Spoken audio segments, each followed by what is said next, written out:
हस् thank you ready हुन्छ यहाँलाई स्वागत छ धन्यवाद सर तपाईँ एकजना युवाहरूको प्रतिनिधित्व गर्ने ओके उमेर समूहमा हुनुहुन्छ हो पछिल्लो समय नेपालको राजनीतिमा केही रहस्यमय घटनाहरू बाहिर आएका छन् हो केहीले यो घटनालाई लिएर नेपालको राजनीति त सिद्धिएकै रहेछ गनाएको रहेछ खतमै रहेछ भनेर एउटा निराशा र आलोचनाका स्वरहरू व्यक्त गर्दै आएका छन् भनेदेखि केहीले कम्तीमा नेपालको राजनीति त यो तहसम्म अनुसन्धान गर्ने तागत राख्ने हदसम्म विकास भएछ कम्तीमा सुशासनका लागि केही न केही त प्रयास थालेछन् भनेर आशा गर्ने समूह पनि उत्तिकै छ यसै सिलसिलामा पछिल्लो समय अस्ति 3 गते मात्रै त्रिभुवन अन्तर्राष्ट्रिय विमानस्थलबाट नेटमा भन्ने गरिन्छ 100 केजी सुन तस्करी एउटा घटना घट्यो र एयरपोर्टको सम्पूर्ण अध्यागमनहरू या चेक जाँचका प्रक्रियाहरू पार गर्दै भन्सार कार्यालयबाट समेत छुटिसकेको माल राष्ट्रिय अनुसन्धान विभागको विशेष टोलीले पक्राउ गर्यो यहाँबाट प्रवेश गरौँ न त्यस पछाडि विभिन्न घटनाक्रमहरू बाहिर आए तपाईले झट्ट तपाईको मानसिकतामा यो घटनालाई सुन्ने बित्तिकै कस्ता धारणाहरू विकास भए के भन्नुहुन्छ यो प्रश्नको उत्तर दिनुभन्दा अगाडि सबभन्दा अगाडि म तपाईलाई के कुरामा क्लियर गर्न चाहन्छु भने म राजनीतिको विद्यार्थी होइन तर यही देशमा बस्छु यही देशको नागरिक हुँ र थोरै देशको अवस्थाको विषयमा म पनि जानकार हुनुपर्छ भनेर सामाजिक सञ्जाल वा अखबार वा टेलिभिजनको समाचारहरू विषयमा अपडेट हुन्छु र ती समाचारहरूका कुराहरू तिनीहरूको स्रोतबाट आएका कुराहरूबाट नेपालको राजनीतिमा आशा गर्नुपर्ने ठाउँ कहीँ पनि छैन है तपाईले सुनकाण्डको विषयमा कुराकानी गर्नुभयो सुनकाण्डको विषयमा कुराकानी गर्नु यो विषयमा प्रवेश गर्नुभन्दा अगाडि म तपाईलाई चार्ल्स सोबराजको एउटा के कुराबाट भनाइबाट सुरुवात गर्न चाहन्छु भने नेपाल त्रिभुवन अन्तर्राष्ट्रिय विमानस्थलबाट हात्ती पनि छिराउन सकिन्छ भनेर उनले दिएको अभिव्यक्तिबाट म तपाईलाई यो कुराको सुरुवात गर्न चाहन्छु अब 100 केजी सुन तस्करी गरेर भन्सार कार्यालयबाट भन्सार सम्पूर्ण प्रक्रिया पूरा गरेर गाडीमा सामान हालेर बाहिर लिएर आइसकेपछि सिनामङ्गलमा सुन पक्रिएको छ है जबकि त्यो सुन पक्रिनको लागि उसको त्यो सबभन्दा अगाडि पहिलो स्टेपमै समातिनु पर्थ्यो समातिएन यो सबै कुराहरू सेटिङबाट आएको छ है सेटिङबाट आएको छ हरेक मान्छेहरू नेपाल विश्वेश्वर प्रसाद कोइरालाले के भनेका छन् भन्नुहुन्छ भने हरेक मान्छेको मूल्य हुन्छ र त्यो मूल्य नपाउन्जेलसम्म ऊ बिक्री हुँदैन मूल्य पाएपछि बिक्री हुन्छ त्यस मानेमा यो ब्याङ्किङ होइन त्यस मानेमा है त्यस माने यो मिलाउनुहुन्छ नि तपाईहरुले हैन त्यस मानेमा हरेक मान्छेको एउटा मूल्य हुन्छ त्यो मूल्य नपाउन्जेलसम्म ऊ बिक्री हुँदैन जब उसले त्यो मूल्य पाउँछ र ऊ बिक्री हुन्छ कोही 500 मा बिक्री हुन्छन् कोही 5000 मा बिक्री हुन्छन् कोही 5 लाख मा बिक्री होलान् कोही 5 करोड मा बिक्री होलान् खाली उसको बिक्री हुने मूल्य कति हो भन्ने कुराले मात्रै माने राख्छ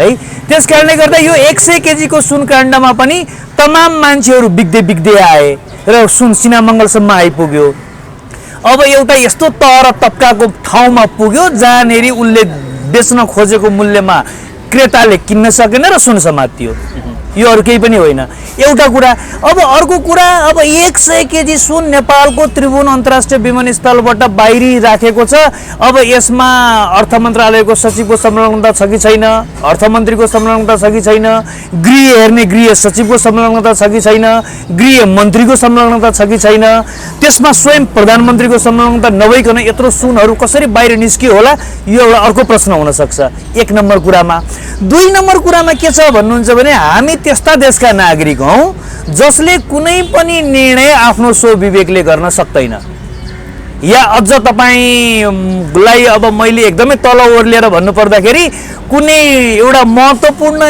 स्थानको सचिव वा अधिकृत लेभलको कर्मचारी भर्ना नियुक्ति अथवा उसलाई बर्खास्त पनि हाम्रा नेताले हाम्रो देशले आफ्नो स्वविवेकले निर्णय गर्न सक्दैनन् भन्ने कुरा धेरै पुराना दृष्टान्तहरूबाट हामीले देख्छौं पाइराखेका छौं अब त्यसमा अख्तियारका प्रमुखका कुराहरू भए होलान् वा महत्त्वपूर्ण भन्सार कार्यालयका हाकिमहरूका कुराहरू होलान् त्यसकारणले यो सबै देखाउनको लागि देखाइएको हो यिनीहरूले चाहिँ एउटा वेमा यसलाई पार लगाउलान् अथवा यसले चाहिँ एउटा निकास लेला अथवा देशले एउटा सुशासन दिन खोज्ला त्यो घटीमा म चाहिँ विश्वास गर्दिन अब तपाईले यति भनिरहँदाखेरि प्रधानमन्त्रीको पनि संलग्नता थियो कि थिएन भन्ने कुरालाई पनि एउटा आशंकाको दायरामा राख्नुपर्छ भनिरहँदाखेरि फेरि जुन निकायले पक्राउ गर्यो नि राष्ट्रिय अनुसन्धान विभाग त्यो भनेको प्रधानमन्त्री तथा मन्त्री परिषदको कार्यालयको मातहत हो। प्रत्यक्ष प्रधानमन्त्रीको निर्देशनमा सञ्चालित हुने विभाग हो। त्यही विभागका अधिकारीहरूले पक्राउ गरेका छन्। ठिक छ।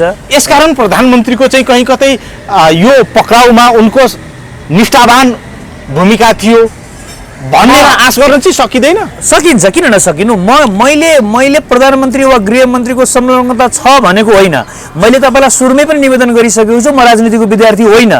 तर नेपालको जति राजनीति मैले बुझेको छु, नेपालको इतिहास जति मैले थाहा पाएको छु, जति नेपालको नेताहरूको अवस्था छ, उनीहरूको डिसिजन गर्ने जुन क्षमता छ, त्यसलाई कार्यान्वयन गरिराखेका जुन परिपाटीहरू हामीले देखिराखेका छौँ, त्यसबाट चाहिँ म एउटा आजित युवाको प्रतिनिधि पात्र मात्रै तपाईँसँग कुरा गर्दैछु।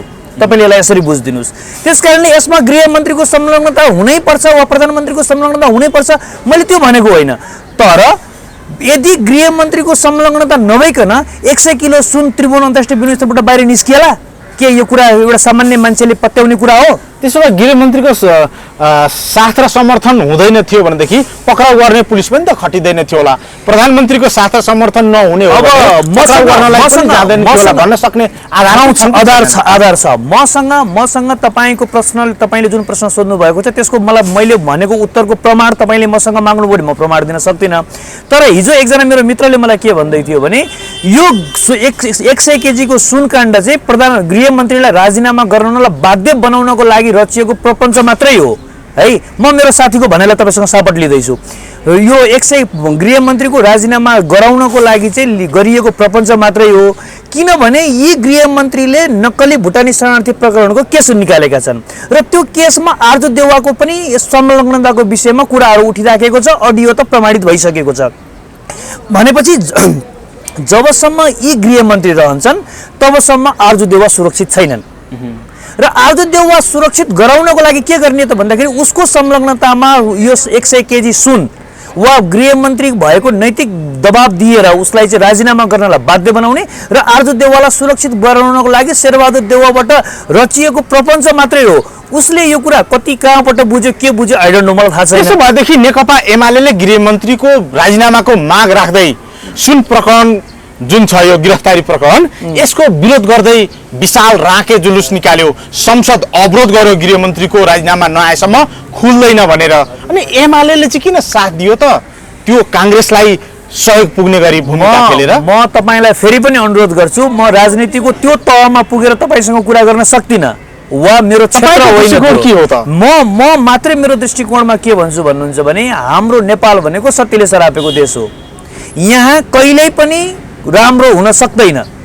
यसको कुनै पनि क्षेत्र सुरक्षित छैन, यसको कुनै पनि ठाउँ राम्रो छैन। हामी सबै आजित छौँ। हरेक मान्छे विदेश चिनको लागि मात्रै जोड गरिराखेको छ। त्यो सबै कुराको मेन जड भनेको के हो भने दूषित राजनीति हो। र यी राजनीति गर्ने जति पनि मान्छेहरू छन् यिनीहरू दूषित छन्, यिनीहरू खराब छन्, यिनीहरू भ्रष्ट छन्, यिनीहरूमा नैतिकता भन्ने कुरा छैन। त्यस कारणले गर्दाखेरि म कुनै पनि हालतमा शेरबहादुर देउवा वा प्रचण्ड वा केपी ओली राम्रो हुन् अथवा यिनीहरूले चाहिँ असल काम गर्न सक्लान् अथवा यिनीहरूले राम्रो काम गर्छन् भन्ने कुरामा म विश्वास हुन सक्दिनँ। तपाईँ एकजना युवाको प्रतिनिधित्व गर्नुहुन्छ, युवाहरूकै प्रतिनिधित्वको एउटा बिम्बका रूपमा राष्ट्रिय स्वतन्त्र पार्टी उदायो। पञ्चहरको सङ्गठन 2046 सालको परिवर्तन पछाडि राप्रपा नाममा सङ्गठित भयो। त्यसले पनि हामी युवाहरूको प्रतिनिधि हौँ भनेर फेरि पनि नयाँ सिराबाट राजनीति सुरु गर्दै आइरहेको देखिन्छ। काम सिनको भाँचेको परिणाममा है देखिँदैन। तर पुराना भनिएका पार्टी भनौँ न माओवादीकै नेतृत्वको सरकार छ, काम त जे भए पनि परिणाममा नक्कली भुटानी शरणार्थी प्रकरण होस् या ललित निवास प्रकरणको विषय होस् या 100 केजी सुनको प्रकरण होस्, बाहिर आएका कुराहरू छन् नि, यति गर्दा समेत किन जस पाउने तहमा नागरिकहरू अगाडि आएनन्? यो किन कन्जुसाइ गर्नुपर्ने या माओवादीको नियत साँच्चै सुशासनका लागि यो काम गरिएको होइन भन्नेमा नागरिकहरू आशंका गर्ने दिशाबाट हेरिरहेका छन्? माओवादी काङ्ग्रेस वा को पार्टीको नियत राम्रो कि खराब भन्ने कुरामा मैले त्यतापट्टि म जोड दिन चाहिनँ। मेरो जोड मात्रै के छ भन्नुहुन्छ भने तपाईँले निवेदन गर्नुभएको ललिता निवास प्रकरण, 100 केजी सुन, नक्कली भुटानी शरणार्थी प्रकरण, यी सबै काण्डहरू के छन् भन्नुहुन्छ भने यी प्रोपोगन्डाको लागि स्टन्टको लागि मात्रै निकालिएको छ। यसको खोइ त निचोड निकालिएको, यसको निचोड अब यसको त तपाईँले भन्नु होला यो भर्खरै यसको यो अनुसन्धानको क्रममा छ, यसले टाइम लिन्छ, ओके ठिक छ। तर योभन्दा अगाडि पनि यिनीहरू सरकारमा थिए, यिनीहरू जस्तैबाट सरकार सञ्चालित भइराखेको हो। तर कुनै पनि घटना निचोडमा पुगेर वास्तविक न्याय पाएको अवस्था छैन। आफ्ना बेपत्ता भएका छोरोलाई चाहिँ खोज्देऊ राज्यलाई भनेर दुईजना आफ्ना अभिभावक बाउ र आमाले आमरण अनसन बसेर अनसनैको अवस्थामा मरेको देशका जनता होइनौँ तपाईँ र हामी? मेरो छोरोलाई राज्यले बेपत्ता बनाइदियो, मेरो छोरो कहाँ छ भनेर बाउ र आमाले आमरण अनसन बसेर मृत्यु होउन्जेलसम्म पनि तेरो छोरो फलानु ठाउँमा छ, तेरो छोरो अथवा यतिखेर मर्यो भनेर जवाफ दिन नसक्ने देशका सरकारबाट शासित छौँ हामी। त्यस कारणले गर्दाखेरि मैले माओवादीमाथि शङ्का अथवा राष्ट्रिय स्वतन्त्र पार्टीप्रति आशावादी म कसैमा पनि छुइनँ। यसो भन्दै गर्दाखेरि तपाईँलाई मलाई अलिक बढी निराशावादी हो रहेछ यो भन्ने आरोप तपाईँले मलाई लगाउन सक्नु होला। तर म के कुरामा विश्वस्त छु भन्नुहुन्छ भने नेपालको राजनीति 2007 सालभन्दा अगाडिदेखि हेर्नुभयो भने 7 सालभन्दा अगाडि इन्डियाको अङ्ग्रेज सरकारसँग नेपालको राणा शासनहरू सब आबद्ध थिए। अङ्ग्रेजले जे भन्थ्यो त्यही अनुसारको नेपालको शासन हुन्थ्यो। इन्डियामा अङ्ग्रेज भाग्यो, त्यसपछि यहाँ राणा ढल्यो। त्यसपछि जवाहरलाल नेहरूहरूको, राजेन्द्र प्रसादहरूको चाहिँ भारतको नेतृत्वमा आए र उनीहरूकै पछि नेपालको सरकार लागि परेको छ।